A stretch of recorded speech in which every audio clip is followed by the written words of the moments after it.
So this morning, ladies and gentlemen, we are with the beast. The beast, the KTM 1290 Superduke R.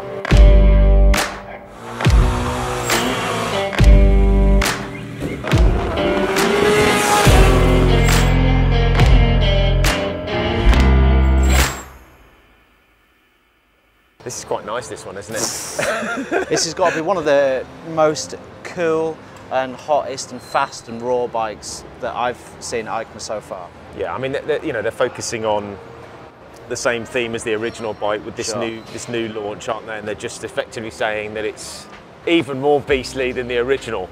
And to be fair, having looked at it, got to say, it's seriously impressive bit of kit, isn't it? Well, it's the looks to match as well, right? We already know, I mean, the Superduke, it's got a massive reputation of just being a hooligan bike. Yeah. It's a beast. Yeah. They're actually saying that the beast has got beastlier, which is similar to what they're saying about the 890 Duke R. Yeah. The Scalpel's just got, scalpeler. Yeah. So the beast has got beastlier. And yeah, wait, I mean, hey, everything about it screams beast. I mean, 1290 twin. With 180. Now it's 180. 180. It's quite interesting having spoken to one of the other manufacturers yesterday about what they're trying to do this time around with new bike launches, especially with Euro 5 legislation, and how much more difficult it is to get bikes through that test. Well, it's really hard to make an improvement in that, you know, with all that into account, right? Oh, without a shadow of doubt. But you know, even to remain the same horsepower and weight and all that kind of stuff, that's a massive challenge. Never mind making improvement. Well, the interesting thing, and this is the thing I think that excites me more than anything, is actually they're reducing weight. So some of the manufacturers have done it. They've done it with this. This bike is 6 kilos lighter than it was last time around. There is a slight power hike. This goes up, I think, as we just said, to about 180 horsepower.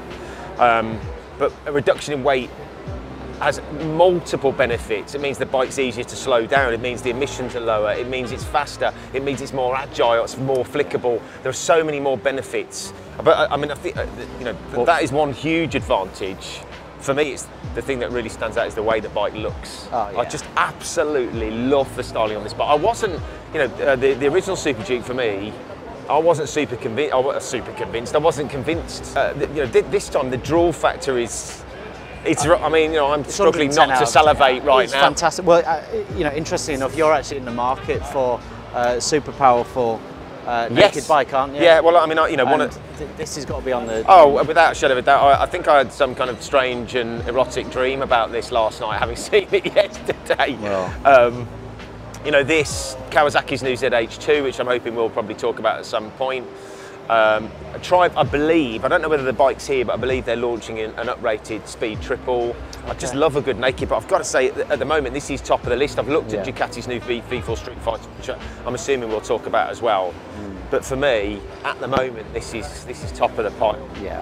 I mean, it's fantastic. I love what they've done with the exhaust system. Obviously, the camera's around there, but the exhaust system looks fantastic, in my opinion. Obviously, this one's been fit with a full Akrovich system, but even the standard one looks absolutely mint. Well, I think this is going to be a massive favourite for this bike. One of the things that we were talking about with Ollie, who's on our camera today, last night when we first saw the bike, was the standard system. Because it's got a single-sided swing arm, it kind of covers it a bit, doesn't it? But when you see it with the cut of it, I mean, that just looks fantastic. I think the proportions are right. The packaging looks good. I know you can be deceived when you're in this kind of environment when you're looking at bikes, but actually it's quite a compact machine. Oh, really compact. I mean, can you imagine what this is going to ride like on the road? It's just going to be like just raw. That's my impression. It's going to be super raw. We probably should have got Ollie in on this one, because I know that he's ridden the original bike. I haven't had the opportunity. And obviously we've ridden the 790, and I thought that was quite a bit of a monster, but this is a whole other level. Monstrous power, huge torque.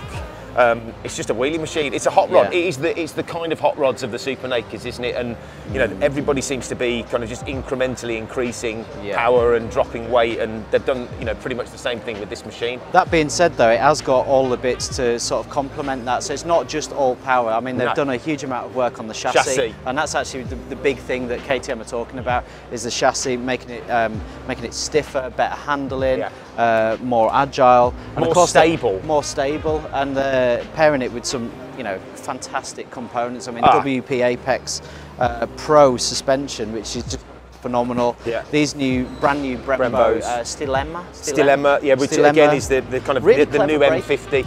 Really clever braking system. I mean, you know, CNC specifically to like induce sort of more airflow, so you don't get that that build-up of heat when you're really going hard. I mean, it's a clever system, and actually I think a fair bit of the weight is saved via the new Brembos. So yeah, when we were talking to Paolo yesterday, he said that the effectively they're sort of peppering holes in the caliper to make it lighter, but also to make it to improve the airflow to stop you getting your brakes too hot. It's so clever. The other thing I love about this is the switch gear.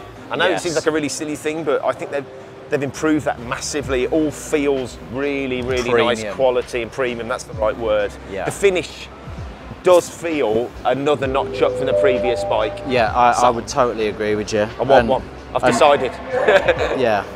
So pricing on this is not wholly confirmed yet for the UK, but we're looking at about sort of 17, 18 grand for this, I think between 17.5 and 18k.